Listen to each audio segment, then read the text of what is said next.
Samantala, si Clarice patuloy pa rin binabagabag ng pagiging automatically nominated ni na Shuvi at Bianca.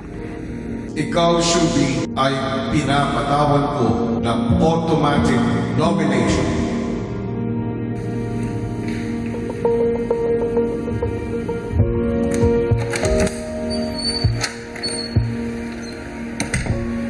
Kuya, parang hindi ko po kaya na sila Shubi po yung nominate or si Shubi po. Kasi I think ako po may kasalanan kung ba't po nangyari yung pinakamalaking offense niya, kuya. Meron po bang ibang way para or kahit ako na lang, kuya, nominate, kuya, or maalis, kuya. Kuya, kasi kilala ko naman po kasi Shubi, kuya. Aligaga po yan and sobrang na-feel ko po talaga yung care niya.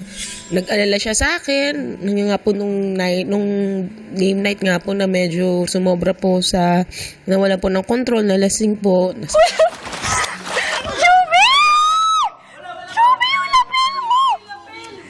And tingin ko po ako po may kasalanan, kuya. And I think ako po dapat, kuya, ang nasa posisyon niya, kuya. Ang bagay na ito, Clarice, ay pinag-isipan ko ng mabuti.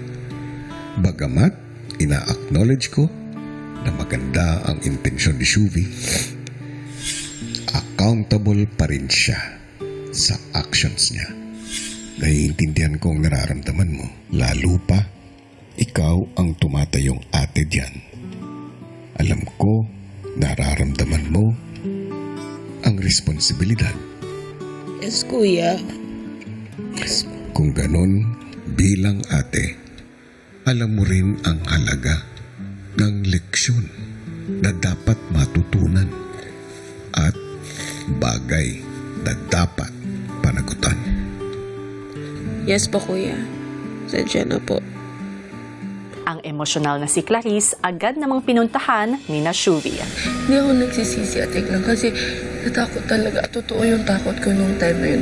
Nagpakatotoo lang ako nung time na yun. And ako ang may dahil na nabasa yung lapel. Consequence ko siya at lang. It has to happen. Baka kailangan yung mangyari. Ako nga yung sana mas naging responsible na mas naging mindful ako sa lapel. Pero siguro dahil bago lang din ako at hindi ko masyado naisip yung bigat nung lapel na to. Asahan niyo po, kuya, na tatry ko po yung best ko talaga maging mindful, mag-isip at matuto po sa mga pagkukulang ko po. Hingi po ako ng tulong sa mga housemates po.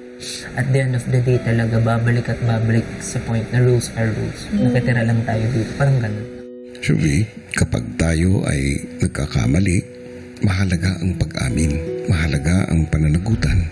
Hindi dahil masama tayo, kundi dahil doon tayo natututo at lalong nahuhubog bilang tao.